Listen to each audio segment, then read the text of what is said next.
Here again to teach you guys little hacks on saving time. Little things you do that save your life. So let's dive right into the video. Today we are going to be talking about Dr. ABC. It's an acronym. The D stands for danger, the arrow stands for response, stands for airways, the B stands for breathing, and the C stands for circulation. G stands for defibrillator. So it's called Dr. ABCD. Can equally add E as environment because you need to be sure about your environment. So as individuals, as personal people that we are on the road, let's take for example you were going somewhere when you saw a road traffic accident. The first thing to do is not to pick up your phone and start videoing the people involved in the accident. The first thing to do is check for danger. That means check if that person is still on the road. Is there an oncoming car that might hit you while you are trying to help? Is there an oncoming car that might even crush that person more than the way the person is already crushed? You have to be sure of what exactly, if that person is in a safe place. Then once you think the person is the road is safe, you can do well to maybe shift this person, like carry them away from the middle of the road, or better still, call for help so that people will come around, and then a lot of people will help you control traffic, while others will help you call the emergency number. We all know the country we are in, the emergency number does not really work that fast, but there is a saying that says half bread is better than none. You think they don't work does not mean that they don't work. Try the emergency number first before you condemn it.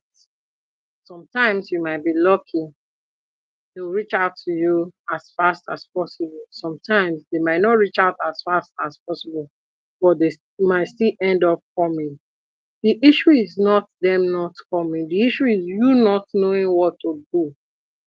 Like I said, I will base on whatever I want to say, Dr. ABC. You have checked for danger, you have checked and make sure that your environment is safe. You that is trying to save someone, you are safe. Then the next thing for you to do is actually respond.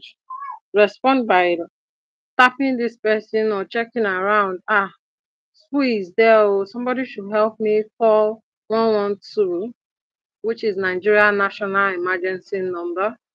But it depends on the state we are. I guess I know each state have different call numbers. Like Lagos State, Ogun State, 112 works perfectly fine. Then 767 works for road safety in Lagos State.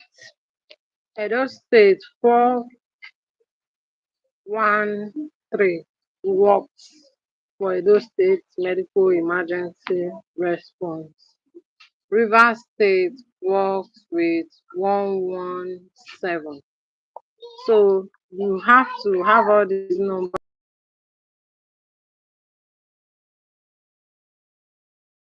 Just Google emergency number at your area. You see private and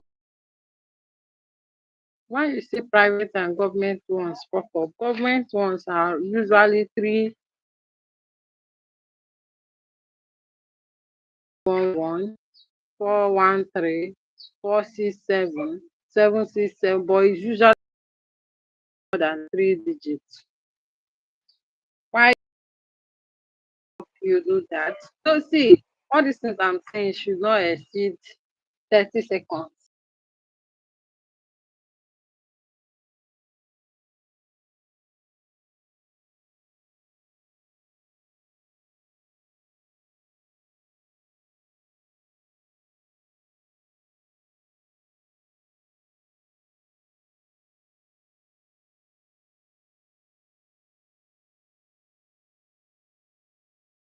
4767. Help me check online for the nearest emergency number available,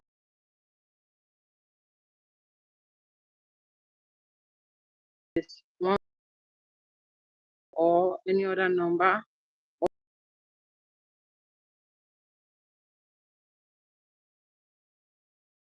Call a private firm. They will come.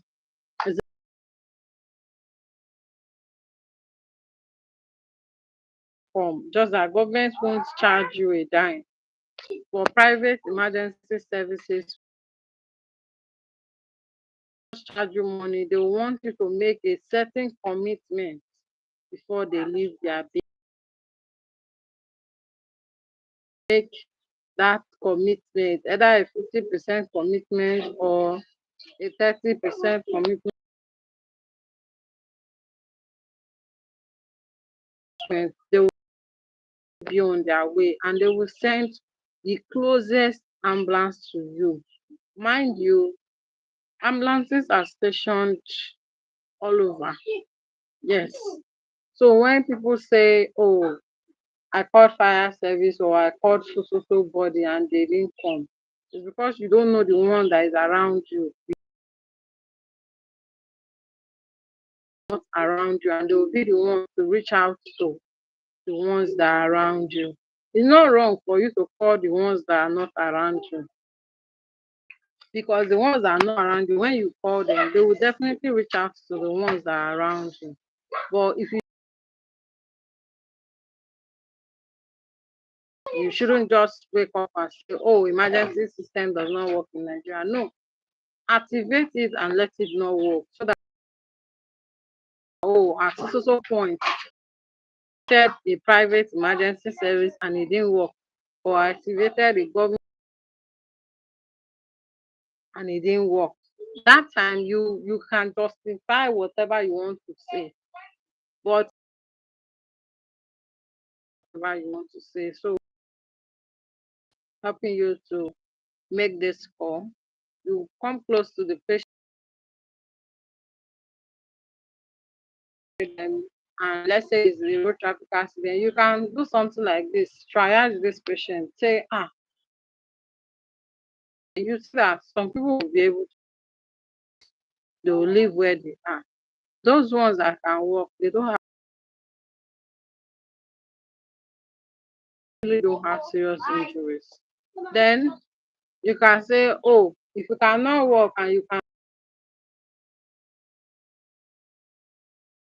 coming to you, that's another category. You have been able to differentiate those that can work. That means those that can work, they can be delayed. You can delay them a bit. Then for those that can't work but they can talk, you can also delay them a bit. But you see those ones that you say, if you can talk, talk, they cannot talk. They are just there. They can't even do anything. They are badly injured. You need to attend to them fast before attending to any person. Also, if you see somebody bleeding badly from any part of the body, like the leg, and then or the thigh, that person is badly injured because the thigh is the biggest, is where the biggest vein in the body is found. And if somebody is bleeding from his diffuse dusty, that person can lose a lot of blood in twinkling of minutes. So the thing about the airway is anybody that can talk does not have an obstructed airway. When we talk about obstructed airway, we mean somebody that is struggling to breathe. Somebody that is struggling to breathe. Somebody that before he talks to you be like that is the person is just struggling. You can see the person struggling to breathe. You can see the person maybe before the person say, you know when you climb upstairs and then you manage to finish climbing the upstairs, you know the way you breathe. That's somebody struggling with breathing. A lot of you, when you climb upstairs, when you come down, when you are climbing up and you are done climbing the stairs, like that struggle at that point. You are trying to catch your breath. You are trying as much as possible to feel relaxed. That's called struggling with your breath. There are a lot more worse cases than that. Then make sure you tell people not to crowd you. Whatever you want to do, people shouldn't crowd you. Like tell everybody around, especially the ones that are not doing anything, that are busy videoing or busy doing one or two things that are not necessary at that point. Tell them to shift away, move away from you, move away. They shouldn't crowd this person, because if somebody is struggling to breathe and a lot of people are crowding the person will be struggling with the.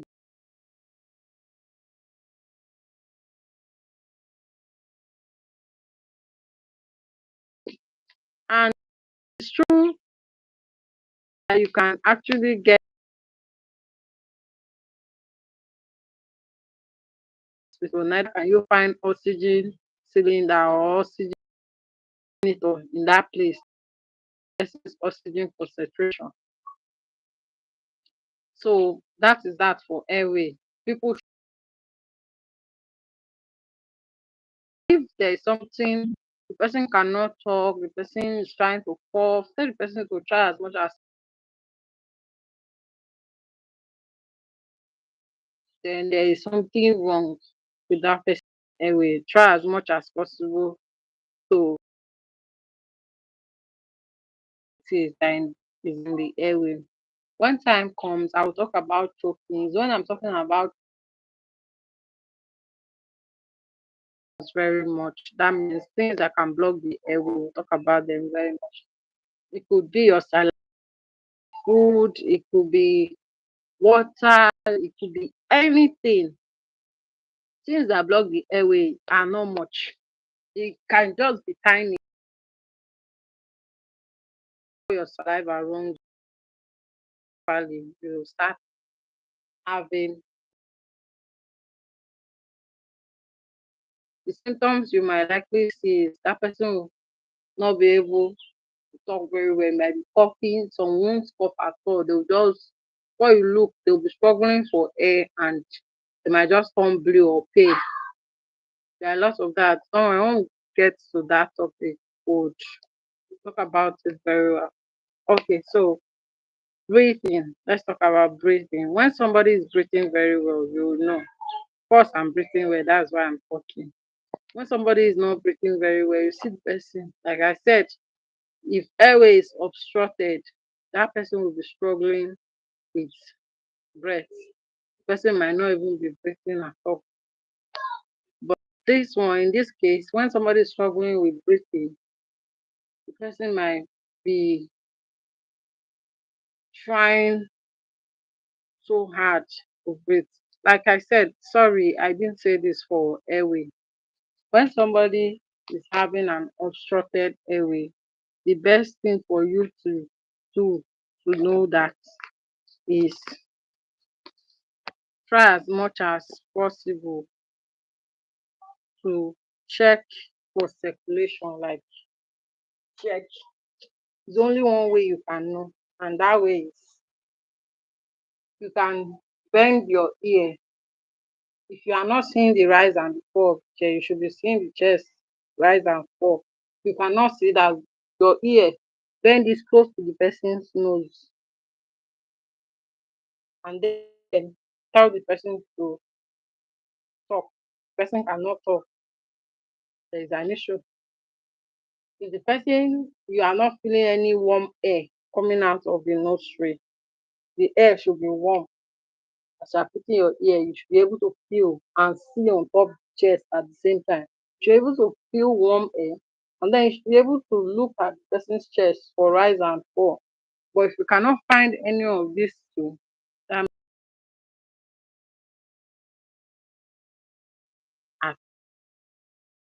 accident. But if you can find one, that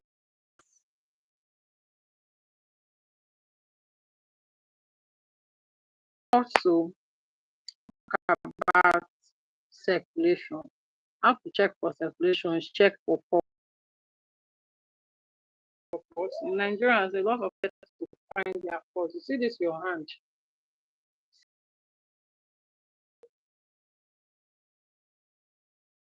um see this your hand there. See the wrist where the joint moves there. So talk about that place, you just put your hand something like this on your wrist, press down, then you can feel something like pushing your hand up. It will go, it will come down, it will go, it will come down. You feel like it's pushing your hand. Then you can use hair to your neck. So, yeah,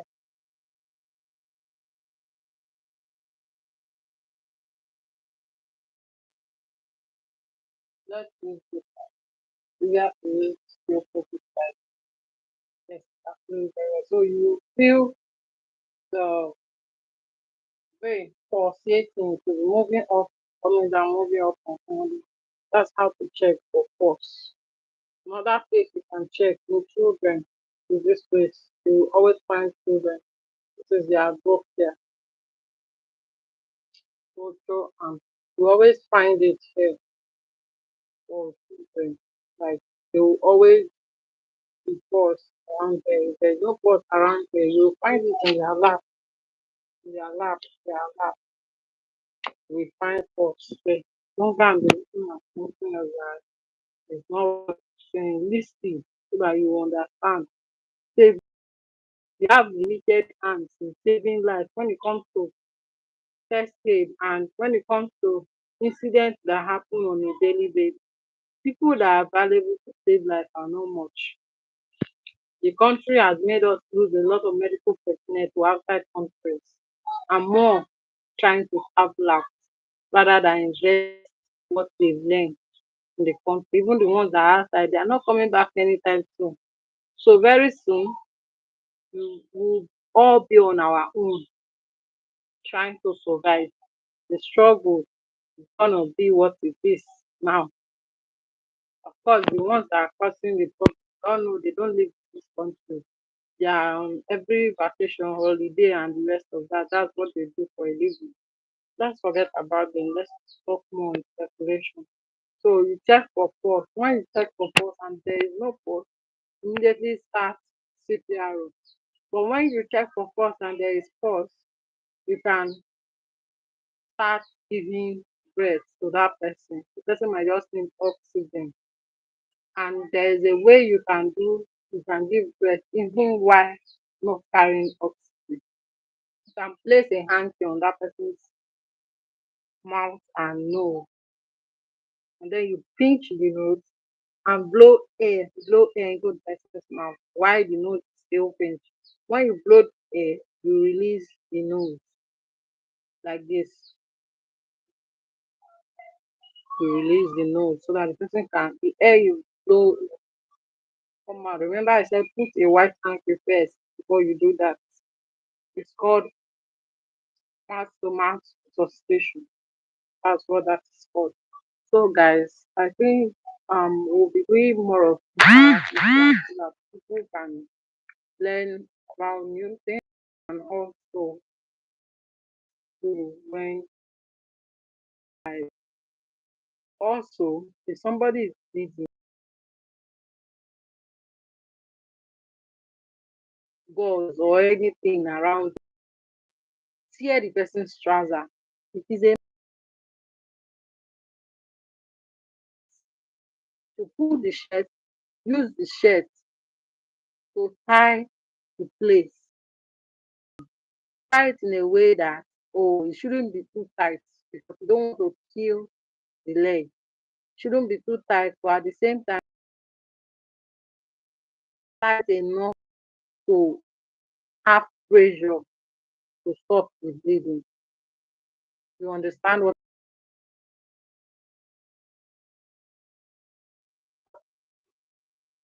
it shouldn't be too tight, but it should be sure to stop the bleeding. Thank you for joining my life. So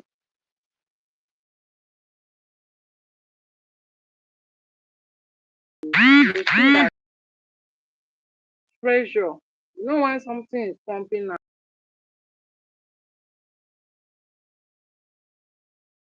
or let's use the broad field.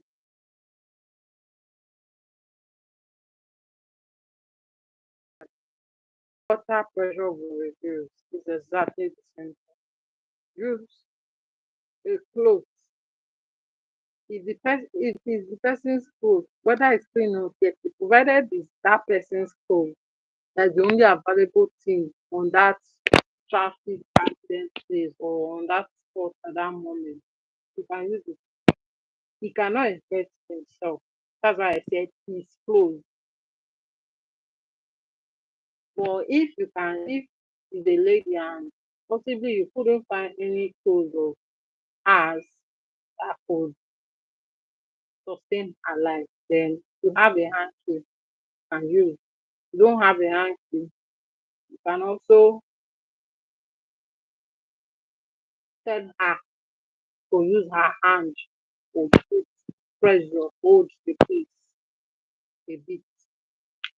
While you look around, you ask questions. Please, who has handkerchief there? Who has this there? And then when you get, you can use it to apply pressure. Then you tie. Don't tie too tight. Then for somebody that has a broken leg, you can see that this person cannot walk. The person is shouting my leg. And when you touch the leg is dancing around like the leg is broken. The best thing for you to do is get a carton and get the person's clothes or whatever clothes you see around, carton around the leg. Like make the carton, we don't want the leg moving. That's the purpose of tying. You don't want the leg, make it straight and then you tie. Don't tie too tight, like I always say, not too tight, tie it in a loose way. Then you move this person. While you're doing all this, remember I said call for help first. In Nigeria, no, not even just in Nigeria, in Africa, a lot of things can cause misunderstanding. While you're trying to help, you might eventually die or hurt somebody. Yes, you might even go to jail for hurting somebody.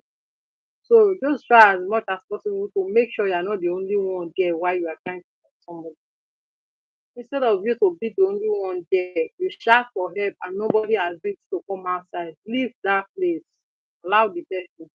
Yes, leave there. Allow the person. But when somebody comes out, tell the person, omo, see this person or this person is dying. Can you please help me call 112 while I attend to this person until 112 arrive? Because what you are doing is actually attending to this person till the emergency people arrive. Remember, you are not a doctor. So if you want more of this training, if you want to get certified CPRO or CPRO or first aid training, kindly send me a message. You can comment under this video. If you cannot comment, send me the message. On Facebook, my name is Medic Mimi Love Christabel Gold. That's a long name. Yes. So, but just find a way and leave a message. You can leave a message around the video. Then, when you leave me that message, it will aid me to reply you and tell you when the class is booked for. We give out Red Cross certification for first aid and also Save a Life certification for first aid. I remain your one and only Nigerian medic. Stay safe and away from trouble. Have a nice day. And do well to subscribe to my channel, click the notification bell, and I will see you in the next one.